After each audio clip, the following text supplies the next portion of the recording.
ఎందుకంత కోపం? ఈ మధ్య నీ బిహేవియర్లో చాలా మార్పొచ్చింది. ప్రతి చిన్నదానికి చిరాకు పడుతున్నావు. అది చిన్నపిల్లే. చీటికి మాటికి దాని మీద కోపడితే ఎలా చెప్పు? ఇటు చూడవే.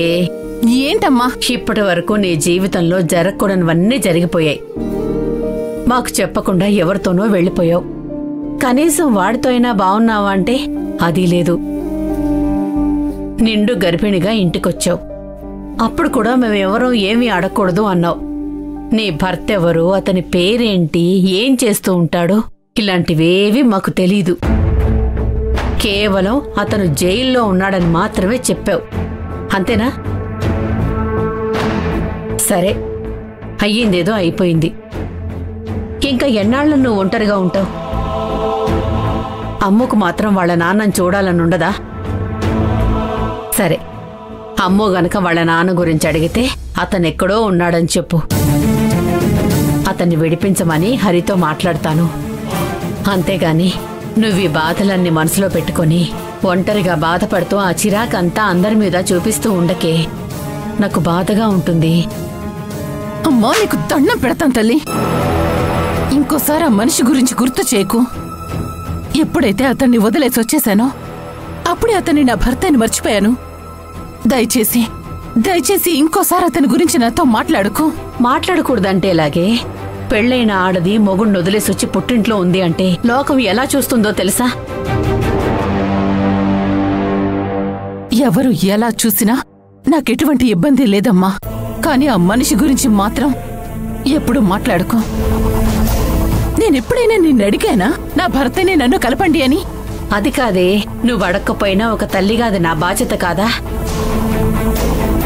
నీ వయసు అమ్మాయిలంతా పిల్లా పాపలతో భర్తతో కలిసి సంతోషంగా ఉండడం చూసి ఒక తల్లిగా నా కూతురిలా ఉండడం లేదని బాధపడటంలో తప్పే ఉన్నుందా? నేనిప్పుడు కూడా సంతోషంగానే ఉన్నానమ్మా.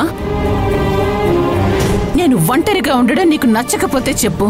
నేను నా కూతురు మీ కంటికి కనిపించకుండా మీకు భారం అవ్వకుండా వెళ్ళిపోతాం. నా ఉద్దేశం అది కాదే త్రిపుర.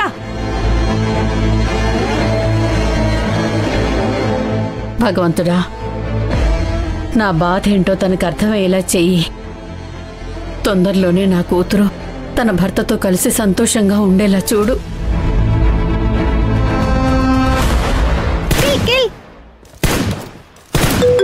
అయ్యో, ఎవరిదబ్బా ఈ అన్నోన్ నెంబర్? హలో, ఎవరు? కాల్ చేసి మాట్లాడరేంటండి? మీరు మాట్లాడకపోతే నేను కట్ చేసి గేమ్ ఆడుకుంటాను. హలో,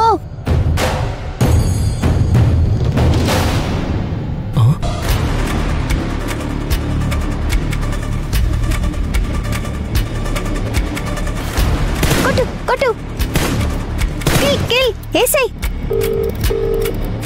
ఏసేయ్. హలో, ఎవరండి? ఎవరో చెప్పరేంటండి? మాట్లాడండి. హలో, కొట్టు.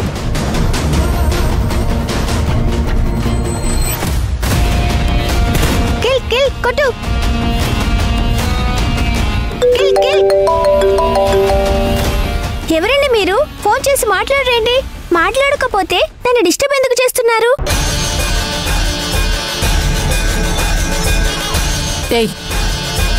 ఎందుకే ఫోన్లో అలా అరుస్తున్నావు? చూడమ్మా, అప్పటి నుంచి ఎవరో అన్నోన్ నెంబర్ నుంచి 3 సార్లు కాల్ చేశారు.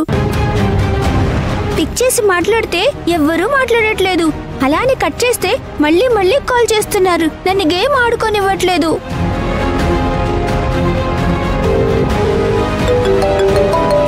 ఇదిగో చూడమ్మా, మళ్ళీ వస్తుంది. వీళ్ళకి వేరే పని లేదనుకుంటా. ఎవరు? నేను బంగారం, దేవాని.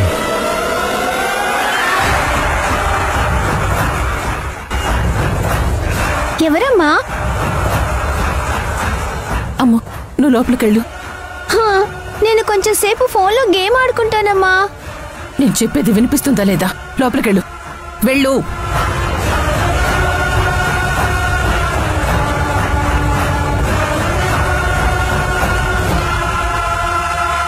నువ్వా? నీకు నా నంబర్ ఎలా దొరికింది? నీ నంబర్ పట్టుకోవడం ఈ దేవకి పెద్ద మ్యాటర్ కాదు. నేనిప్పుడే నిన్ను చూడాలి, నీతో మాట్లాడాలి. వీధి చివరనున్న గుడికి రా. నేనెక్కడికి రాను, నువ్వు ఫోన్ పెట్టే. సరే అయితే. నువ్వు రాకపోతే నేనే మీ ఇంటికొస్తా.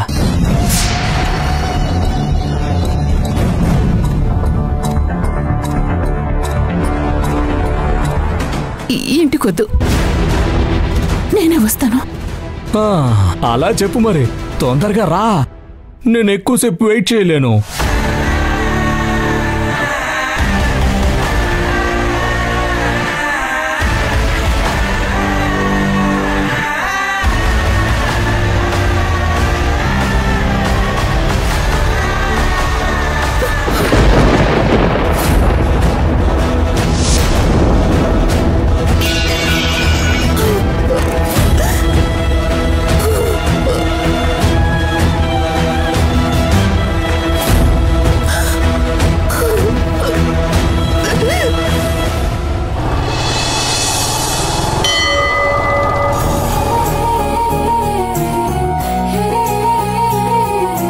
చాలా థ్యాంక్స్ అండి, ఇలా అడగగానే గుడికి తీసుకొచ్చినందుకు. భార్య అడిగితే భర్త తీసుకురాడా? పదండి.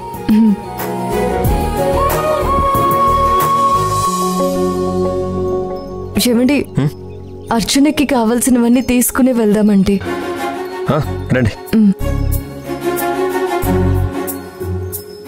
అదెంతండి? 300 సార్. 300.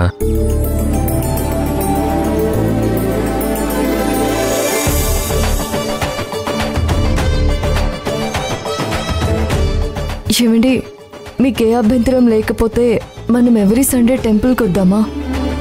నాకు ఏం ప్రాబ్లం లేదండి, ఎక్కడికైనా తీసుకెళ్తా. అయినా ఈ కాలం అమ్మాయిలు సండే వస్తే షాపింగ్కి వెళ్దామా, మాల్స్కి వెళ్దామా, సినిమాకి వెళ్దామా అనుకుంటూ ఉంటారు. కానీ మీరేంటండి టెంపుల్కి వెళ్దామని అడిగారు? మీ చెల్లెలు చెప్పినట్టే మీరు కాస్త ఓల్డ్ మోడలే.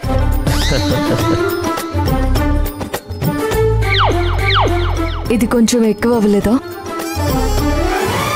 సారీ.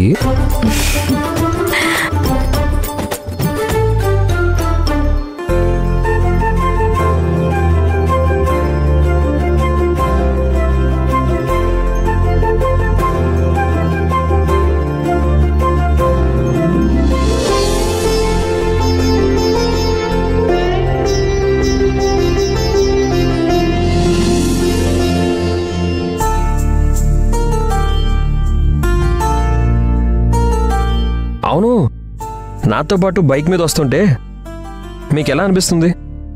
ఎలా అనిపిస్తుంది?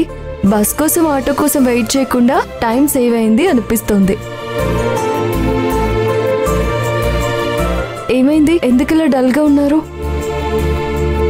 ఏం లేదులేండి. నాతో చెప్పరా? అదేంటంటే లక్ష్మి, ఒక రకంగా మా అమ్మ, మా అక్క, చెల్లెల తర్వాత నా బండి ఎక్కిన ఫస్ట్ అమ్మాయి మీరే. ఫస్ట్ టైం నా బైక్ మీద ఒక అమ్మాయి, అందులోనూ నేను ఇష్టపడిన అమ్మాయి, నేను తాళి కట్టిన అమ్మాయి నా బైక్ ఎక్కి కూర్చున్నప్పుడు నాకెంత ఎగ్జైట్మెంట్గా ఉంటుందండి. నేను మిర్రర్లో గమనించాను, మీరు క్యాజువల్గా కూర్చున్నారు అంతే. అసలు మీకు కొంచెం కూడా ఫీలింగ్స్ లేకపోవడం వల్ల నేను బాగా డిసప్పాయింట్ అయ్యానండి.